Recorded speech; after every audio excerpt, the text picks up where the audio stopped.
This is four-time Mr. Olympia, Chris Bumstead, and this is you. If you're trying to become jacked for this summer and more, stay tuned because in this video, I show you the secrets on building muscle. What does it actually mean to be jacked? Other than the bulging muscles and the great physique you have when you look in the mirror, it's all about the mental preparation and the... What am I talking about, bro? I literally don't care about any of that. First things on the list, it's training with intensity. If you go to the gym and you don't have purpose behind your lift, are you actually a lifter? Think about it. Some studies show that you don't need to go to failure, all that mumbo jumbo. Don't listen to those studies. Look at these studies right here. As you can see, the more closer you get to failure, the more hypertrophy is involved. But also a downside is there's more fatigue. But come on, there's an easy fix for this. Rest 2 to 3 minutes. You'll be good. Don't stress it. Don't be like all those little and train hard. This is what a rep range is. Take a look at this 8 to 12. What is this? This is the rep range itself. This is the starting number right here. 8. It could be with any rep range. You know, you got your 6 to 8, your 4 to 6, anything you want. 8 to 12 is the example we're doing here. And you're going, you get 6, 7.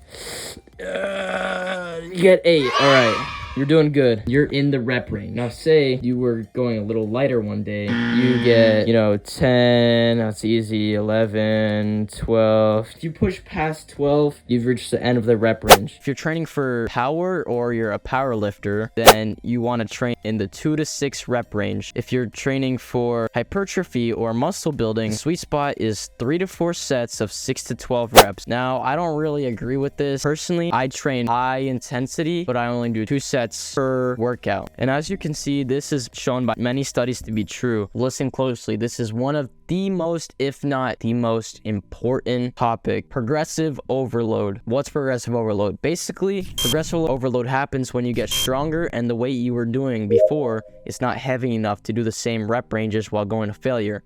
This happens naturally, but it's a good idea to push yourself beyond your limits and get that extra rep or go up 5 to 10 pounds and lower the reps a little bit. Studies show that lifters that performed leg exercises with the same weight throughout 9 weeks saw progressively less tension in the targeted muscle group. For example, in this study, somebody was doing a quadricep exercise, which is quad, obviously. Before the 9 weeks, this is how much tension that was used throughout the lifts, almost all the way up there. But then after the 9 weeks, it got lower and lower until it got down to, halfway tension. This does not stimulate the muscle. But what does this mean? Well, studies show that progressive mechanical tension overload is considered one of the major facts of muscle growth and changes in muscle architecture, which are attained by increasing RT intensity of effort, RT with high loads, 85% of your 1 rep max, and a low number of repetitions. Looking at this article, it explains to us that if you stay the same weight and same reps, you'll not experience enough mechanical tension. The only reason progressive overload is not the best is because, number 1, undoubtedly, it's eating.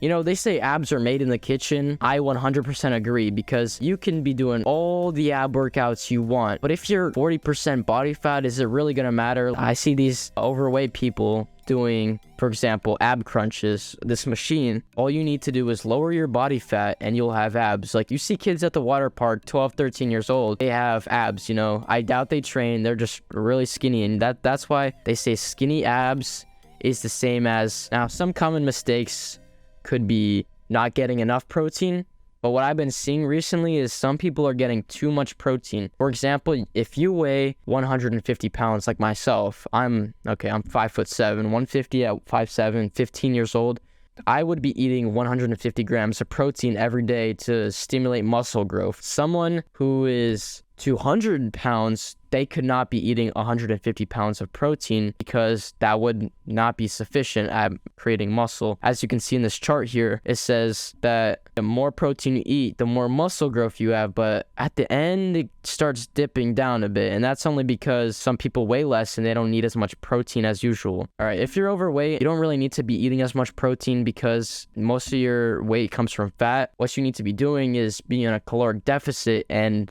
it's almost impossible to get enough protein while in a caloric deficit due to you eating, 2,500 calories, 2,400 calories. It's really hard to get your daily protein intake on a caloric deficit. Plus, you need to be losing mass anyways. Now it's time to be talking about what split you want to be doing. Some people, they think about this way too much. I just tell them it doesn't really matter, because as long as you're training each muscle group 2 times a week, it doesn't matter. I would be doing a Arnold split, which is chest, back, shoulders and arms, legs, and then a rest. Or for beginners, you can be doing something like a push-pull leg split, where you do back, biceps, forearms on day 1, chest, triceps day 2, and legs on the last day, of course. Now, this was just a simplified explanation of muscle building. But if you guys want a more detailed description on how to build certain muscle groups or just how to eat properly, comment down below if you want to see a video like that.